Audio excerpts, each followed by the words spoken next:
We consider ourselves travelers rather than tourists. As a rule, we prefer to get off the beaten path and wander without a map and just sort of fall into our adventures. That said, the Exumas is undeniably a tourist destination, and we decided to visit the popular sites and adventures in between our wanderings. In this episode, we're going to visit some caves, some pigs, and a bunch of fish. And while we're here, there's always a sandbar calling us for sundowners. It's another beautiful day in the Bahamas. The water is insane. The wind has pretty much died, which means it's no rolly water, all calm, and we get to go do something new today. We're going to go look at some caves on an island near us. Today we're at Compass Key. We've moved twice this morning trying to find the spot we want, and both times were good. We left a beautiful spot earlier over at Crescent Bay, and now we're just inside the sandbar on the way to the Compass Key Marina, and it's just gorgeous here. So we'll go try and find the Rocky Dundas, I think is what they're called. Rocky Dundas? I don't know. Some caves that are exposed at low tide, and we're pretty close to low tide. Is there potentially snorkeling in there too? We're snorkeling in, yeah. Snorkeling into the caves to see what's caves. Yeah, okay. see what's outside. So I think we anchor outside and snorkeling. All right, sounds good. Let's go have some adventure.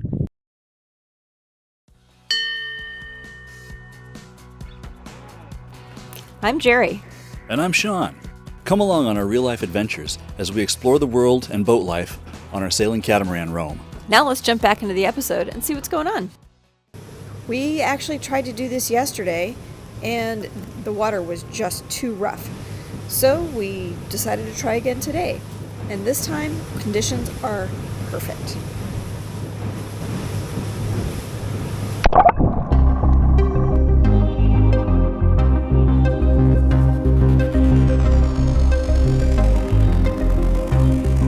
The sea state has to be really, really calm, and you have to catch it at low tide.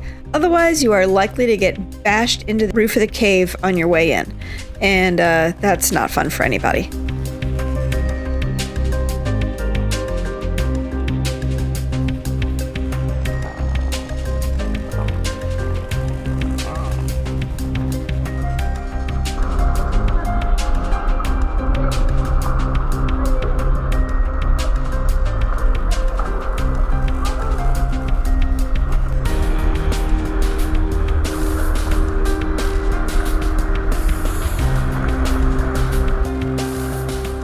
Walking around on the rock in there is way harder than I expected it to be.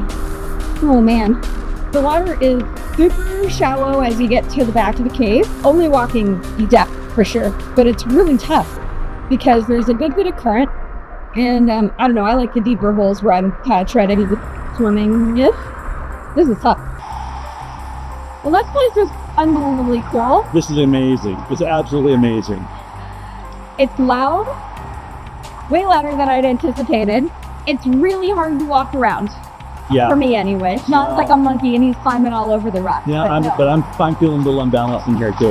Yeah, I definitely need to work on my balance too. This is hard. But this place is amazing.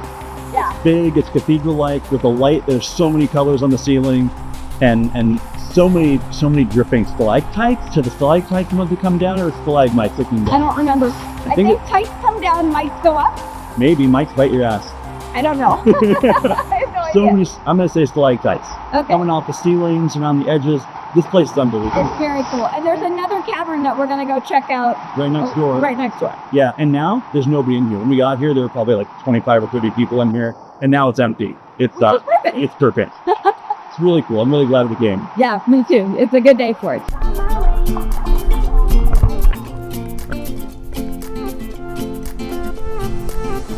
A new place, a new home, for a while, let me feel alive. Nothing to hold me back, take my time, just enjoy the ride. A new man passing by, life is good, best I've ever felt. Get me up, somewhere new, somewhere I can find myself. I feel so alive. As I reach out to the sky.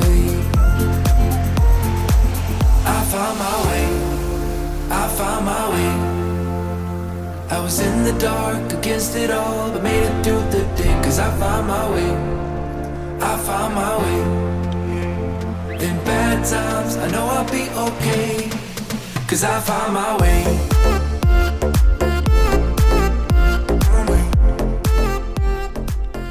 That's the first time we've been snorkeling in a long time where there's been like Fish. fish. There were Like fish. actual It was so good. It was so awesome. good. So it's a little tiny thing. They call it aquarium. I call it like swimming pool. So It's tiny. really small, but there were a lot of fish. There's coral, there were sponges, all kinds of soft growth, and lots of colors. It was so cool. Beautiful. It was really good to be back in the water. And now we just want to be in the water all the time, I think. The weather is just perfect. Oh, the weather's stunning We today. were told that usually there's a massive current ripping through here, so you dangle a line off the back and basically just watch the fish go by. But not today. Today was just perfect. There wasn't much current. You could swim around without feeling like you were fighting anything. We got the timing just It was right. perfect. The Land and Sea Park. That's what it is. Exumas Land and Sea Park. Aquarium. The aquarium. Go do it. It's Go do worth it. it. Yes, it's super. Oh, look back. What a great change.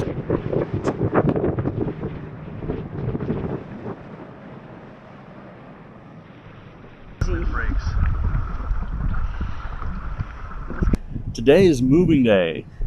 We don't move every day.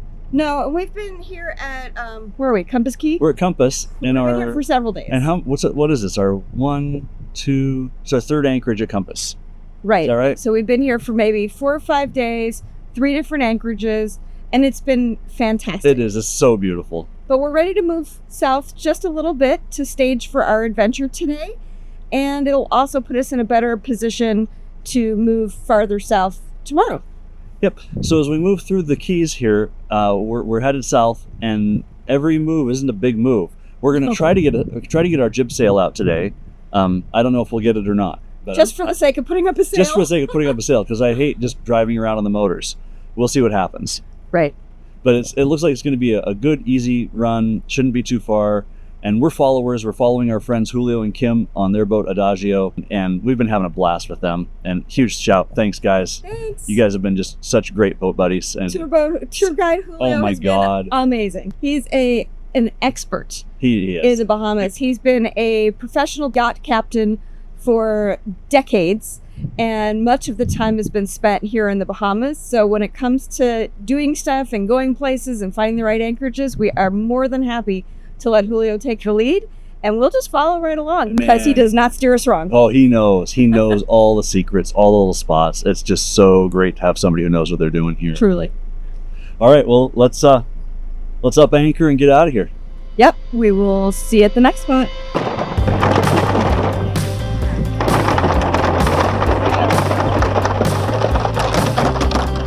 Oh, I did it.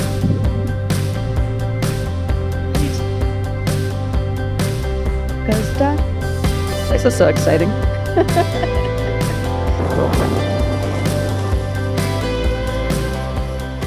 There is so much current today. We were going like 4 knots with 2,000 RPMs on both engines. Oh hell. But still fine. At least there's lots of elbow room here, plenty of open space. We've got enough water. We're in about 20 feet, which shockingly is enough water. Back in Seattle, it was less than 50 feet. Felt really shallow, but I'm getting acclimated to this ridiculous shallow stuff over here.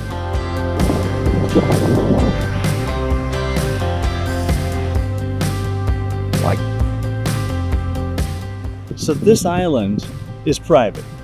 I Clearly. get it. Totally get it. I am blown away at how much infrastructure has been built into this place. The amount of dock. Apparently it used to have a store and fuel services, and they were open to the public and then just closed suddenly.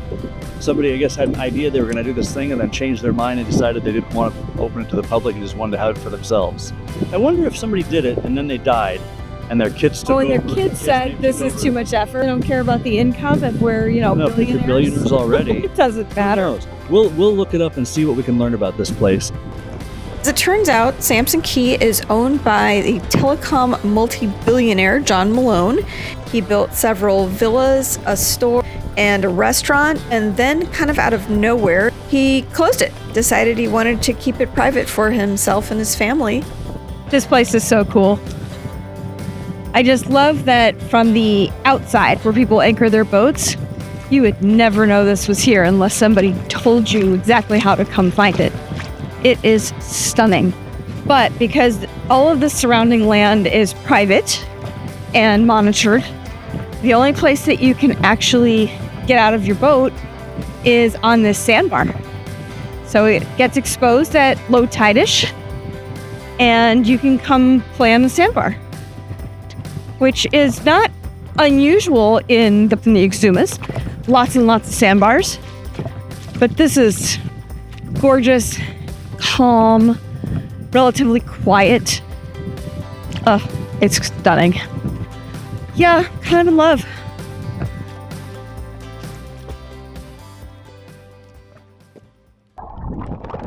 This is Thunderball Grotto. It's a regular attraction on the tour boat circuit. This cave was used in the James Bond movie Thunderball, and we wanted to see what all the hype was about.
Scene of James Bond. Do you remember what happens in this scene? Where James Bond was supposedly in here? Yeah. Took him out the hole. Ah. Of course, that's very James Bond. Now everybody just jumps through the hole. Oh, no way. Yeah, That would not be me. You'll not find me jumping through that hole. That's not going to be a thing. I'm surprised nobody's done it yet. This is Thunderball Grotto. This was featured at the James Bond film Thunderball. I don't know why. But if they swam around in here, or he jumped in, or some crazy shit. Pulled him up to the overlook with the flying helicopter. But it probably wasn't a helicopter, it's probably just a crane. But they probably, made it look like a helicopter. Anyway, this is, the second one of these we've done. Third one, actually. Third. It's cool. It's different than the other one. There's definitely current that rips through here. We're pretty close to slack current right now.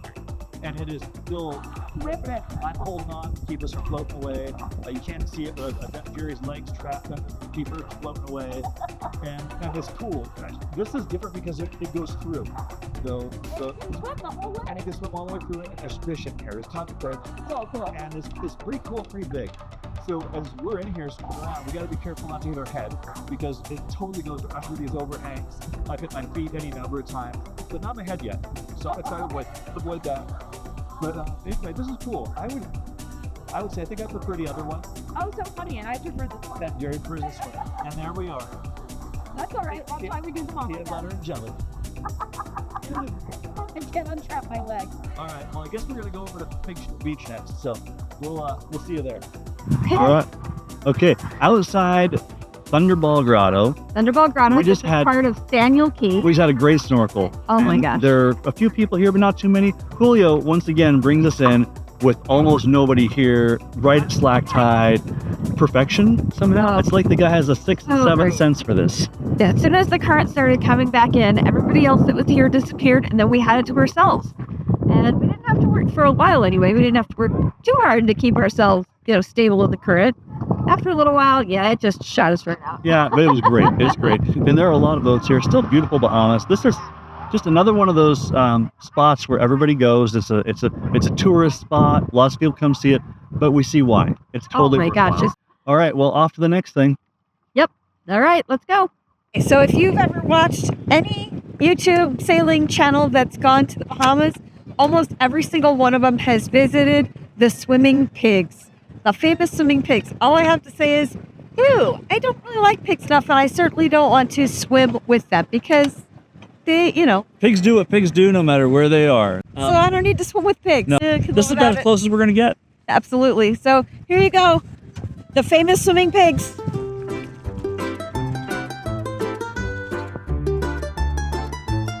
You're a rooster, too.